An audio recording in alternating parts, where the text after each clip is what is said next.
Over the last 2 years, it looked like college was finally starting to disappear. We started seeing a lot less people going to college after high school and just going to college in general, which is exactly why I found it a little bit strange when I saw this CNBC article that basically says college admission applications are starting to spike. The actual title of the article is College Admission Rate Application Spike as January Deadline Nears. So today I want to kind of talk about why college admission is starting to go up, why it started to drop over the last 2 years, and what exactly is that going to mean for the future. But before I break all of this down, my name is Nate from Minority Mindset News, and if you like this video, then smash that thumbs up button below and hit that notification bell too. That way YouTube shows our videos to way more money minds around the world, and we can keep making videos just like this one. Every time that I talk about college on this channel, it is a little bit of a personal story for me. I was part of that generation of millennials that was told you absolutely need to go to college in order to have a successful future. And it turned out for not just me, but for the rest of my classmates, that this was not entirely true. And almost every single day, I see colleges and universities and just higher education in general in the spotlight. This is because there has been a lot of focus on whether or not people need to go to school, and that conversation has really been accelerated over the last 2 years. More specifically though, I want to address this article and some of the ideas that it presents. This article is all about how college admission rates are starting to spike, which like I said is pretty crazy since they dropped near record lows in 2020 and in parts of 2021. Specifically, Christopher Rim, the CEO of Command Education in New York, said that we are seeing students apply to way more schools than we are used to seeing. Typically, the average college student or high school graduate will apply to around 12 to 15 colleges. He says, though, that he's seeing students apply to 20 and sometimes 25 different schools. That sort of explains part of the admission spikes that we're starting to see. As people apply to schools, there is no limit to how many they can apply for, and that means that admissions in general are going to go up.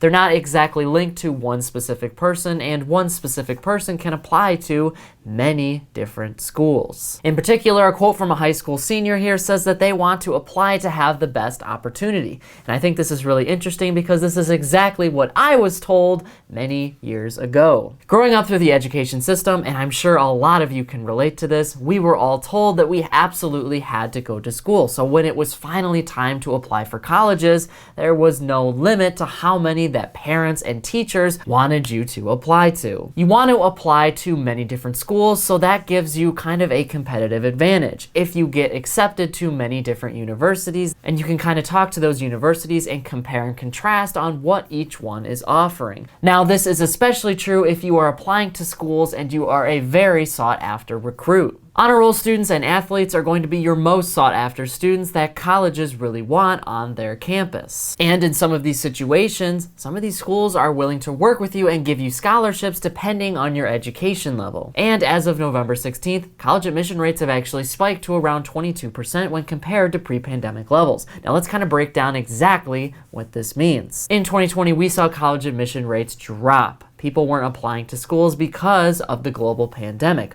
When everything kind of shut down in March and April of 2020, schools kind of also had to shut down. A lot of them went to an online-only model. And today, a lot of schools are still keeping up with that model because we really don't know what direction the pandemic is going in. With the new variant and cases popping up everywhere, nobody really knows what's going to happen. Many experts believe that this pandemic is going to fizzle out by sometime next year. However, nobody can be 100% sure, so colleges are kind of being very careful about admissions and classroom settings. So obviously in 2020, college admission dropped because people just wanted to wait out the pandemic. Again, people didn't know what was going to happen, so students coming out of high school wanted to wait rather than jump into college and miss a lot of that college experience or get sick, because as we know, college campuses are big, and a lot of the time there is a ton of students on those campuses, and things can go around very fast. But this is a 22% spike from pre-pandemic levels, which means 2019 at the very minimum. So that means more people are applying now than they did back in 2019. And I think there's a couple reasons for this. For one, when you had all of those people put off college in 2020, that means now people are starting to apply again. Since a lot of people ended up waiting situation, you have a combination between all of the people that did graduate high school in 2021 and are looking to go to college anyway, and all of the people that graduated in 2020 who actually ended up putting off college for a year or two. All of those students are starting to apply now because it looks like we might get out of this pandemic sometime in 2022. Second, I think there is a lot of marketing behind colleges and universities right now. They are really pushing people into their schools because they lost a ton of money in 2020. When people stop going to school, that means colleges are losing tuition, and that tuition hurts everybody going to that school. But what hurts colleges and universities even more is that as people were putting off school in 2020, they were really starting to think about what school really meant to them and what it really meant to be educated. I think a lot of people started to realize that they did not need a higher education degree in order to have a successful life, which is something that is completely opposite to the generations of the past. And not to say that Americans are going to be less educated if they do not attend a higher education school. Americans still have access to education if they want it. It's just in places like YouTube and online articles. Now, obviously, learning on your own poses its own kind of issues, but it is a lot cheaper than going to a school. The cost of school has only gone up over the past 20 and 30 years. CNBC has a chart on this article that basically goes over how the price of college has gone up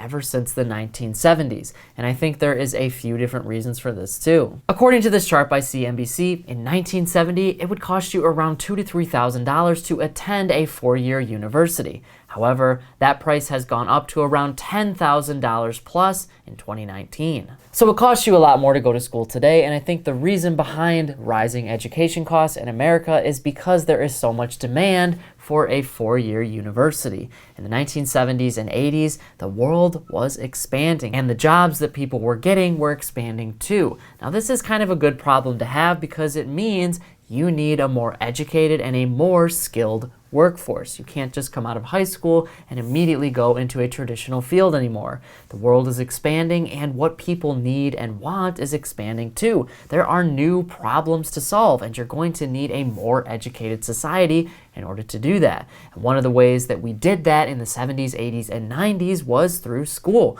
Remember, we didn't have the internet like we do today. So people had to continue after high school to get this education. That was really the only place to learn. Of course, you'd have libraries, but it wasn't just at your fingertips like it is today. You'd actually have to go to the library, search for all of these books, hope that they're in the library, rent them out, and then return them when you're done. It's not impossible, but it's just a lot more difficult. But today, we pretty much cut all of that out. And I think by the mid-2000s, people were starting to realize this, but we were also going through the Great Recession. Now, the Great Recession happened in 2008, and I'm not really going to go over the specific financial reasons behind that, but there was starting to become a bigger need for people to go to school. We were in a recession, and that meant that you couldn't get a normal job anymore in order to support yourself. You had to go to school because school meant more money. You could get that specialized degree and more training. As demand for college started to go up, tuition rates started to rise too, but there was a little bit of a problem with demand going up in school. Not everybody had the means to go to school because it was getting way too expensive. Everybody wanted to go to school, but they couldn't afford it, and it was really difficult to get a loan for school. One way that people got a loan was through a private financial institution. They would give you a private loan, but the big problem was a lot of high school seniors had no means to get a loan. They had no job, they had no credit score, and they had no savings. So they were getting denied, and the only way that people could get a loan was if they had a cosigner, a parent or guardian that somebody could sign onto the loan with you and promise to pay it back in case you don't. They basically hold all of the same responsibilities as you do, and typically your cosigner is going to have decent credit and a decent income and a decent savings so that they can prove to the loan issuer that they can actually pay back this loan. It gives the financial institution a lot more security when issuing these loans. But then you run into the other problem of what if you don't have a parent or guardian or just anyone to co-sign on the loan with you? Are you not able to go to school because you can't afford it? This is when the United States government essentially got involved and said everybody needs to be able to go to school. We need a more educated workforce, and we need people with those specialized skills. Our economy needs to advance, so having people go to school is the way to go. So the federal government decided to guarantee student loans. This meant that anybody in the United States that wants to go to school could take out a federal student loan and be able to pay for it. This meant anybody can go to school, and demand rose even faster, and college admissions started to go up.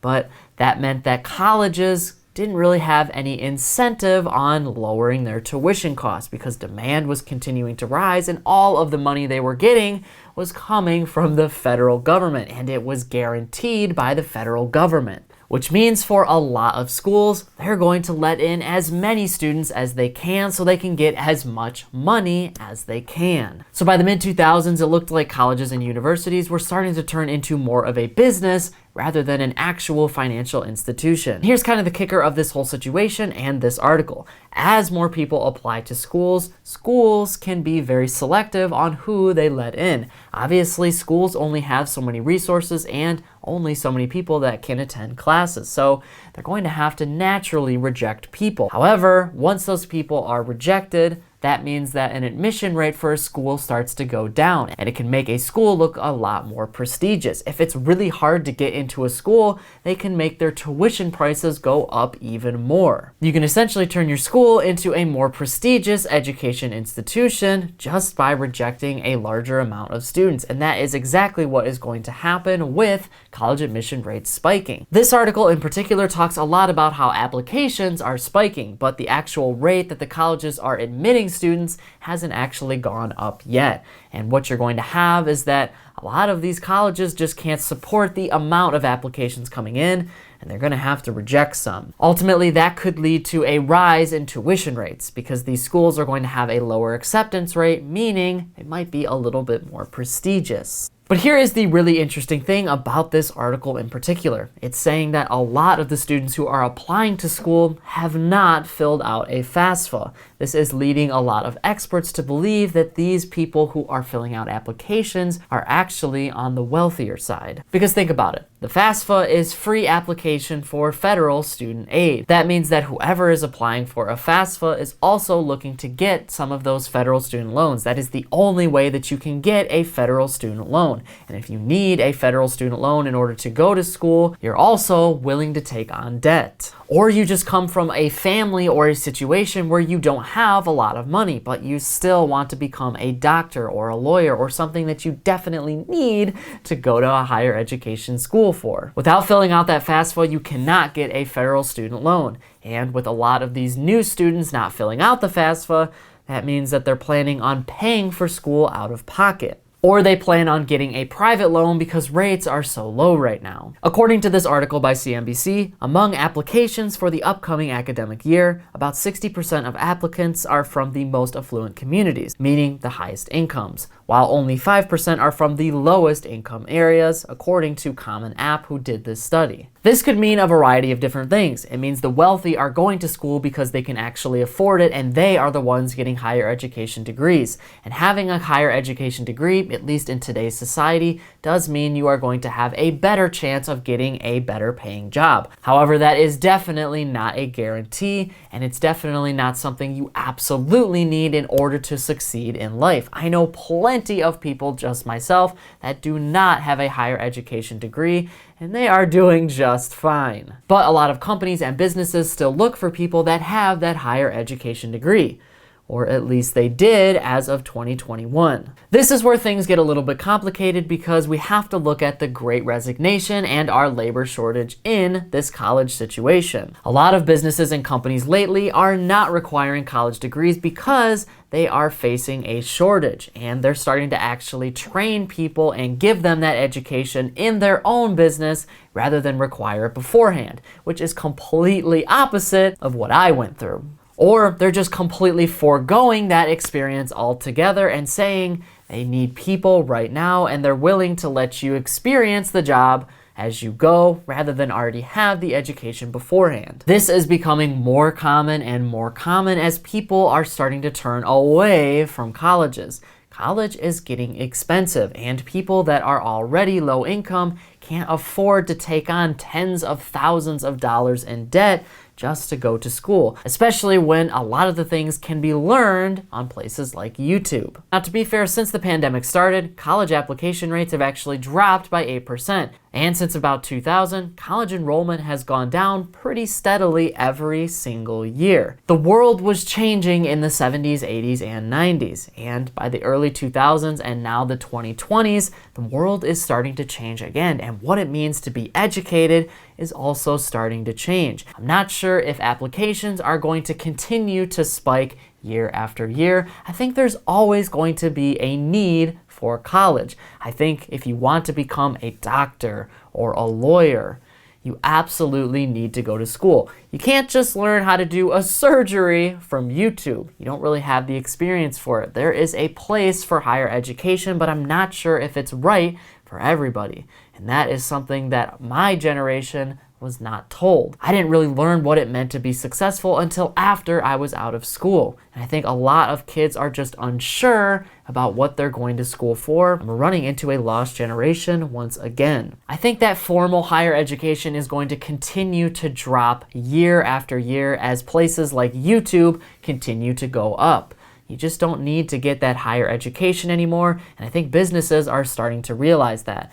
That could put colleges in a really tough situation, and because demand is so low, but they still have to have all of those resources for doctors and lawyers and anyone else that absolutely needs school, you could see tuition go up even more. And I think the pandemic too really made people think about how they want to be successful in this life. And that doesn't always come from a job. Success to you is going to be different. Success to me is different as well. It's going to be a different definition for everyone. And I think people really understood that they can get money and become wealthy without going to school. There is so many resources today to help you become wealthy. You just need the right financial education in order to do so. So honestly, I'm pretty excited about this change. We'll just kind of have to see where it all goes. But now I want to hear from you on this issue. What do you think about college admissions spiking at the end of 2021? Is college something that is going to be around forever and something that you absolutely need to be successful? Or